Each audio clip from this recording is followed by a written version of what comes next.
Welcome back to our channel Varnika vlogs. ఈరోజు అయితే మెల్ maker dum biryani ఎలా చేసుకోవాలో చూసేద్దాం. చాలా టేస్టీ అండ్ ఈజీ రెసిపీ అండి. చాలా బాగుంటుంది. వెజ్ ఇష్టమైన వాళ్ళకైతే చాలా బాగుంటుంది. సేమ్ మటన్ బిర్యానీ లాగే అనిపించింది నాకైతే. నేనైతే పెద్ద మెల్ మేకర్ బిగ్ సైజ్ ఉంటాయి కదా, అవైతే తీసుకున్నాను. అవి ఎలా చేసుకోవాలో ప్రాసెస్ చూసేద్దాం. ముందుగా అయితే మన మిల్ మేకర్స్ అయితే హాట్ వాటర్లో డిప్ చేసి పక్కన తీసి పెట్టుకోవాలి, వాటర్ ఏం లేకుండా. ఇప్పుడు పెరుగులో మ్యారినేషన్ ప్రాసెస్ అయితే చూసేద్దాం.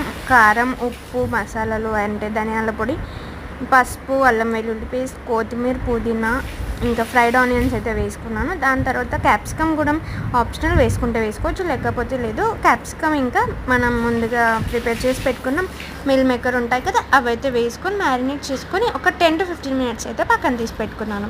ఇప్పుడు మళ్ళీ కడాయి తీసుకొని అందులో కొంచెం ఆయిల్ వేసేసి బగారాకు అలా వేసేసి ఈ మ్యారినేషన్ మనం చేసుకున్నాం కదా, ఈ మిశ్రమాన్ని అయితే అందులో వేసుకొని ఒక 10 to 15 minutes అయితే మంచిగా కుక్ చేసుకున్నాను మూత పెట్టుకొని.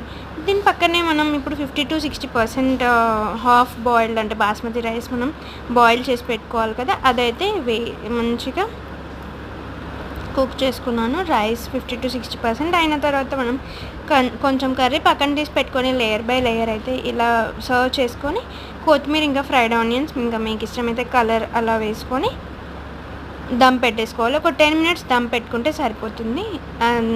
మనం అలా 10 minutes కన్నా ఎక్కువ ఉంచేస్తారనుకోండి కింద అడగంటేస్తుంది. అంతే, ఎంతో టేస్టీ అయిన meal maker dum biryani ready అయిపోయినట్టే. సర్వ్ చేసుకుంటే చాలా బాగుంటుంది.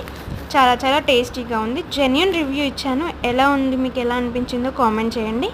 Thank you so much for watching my videos and subscribe to my channel. Do like, share and subscribe.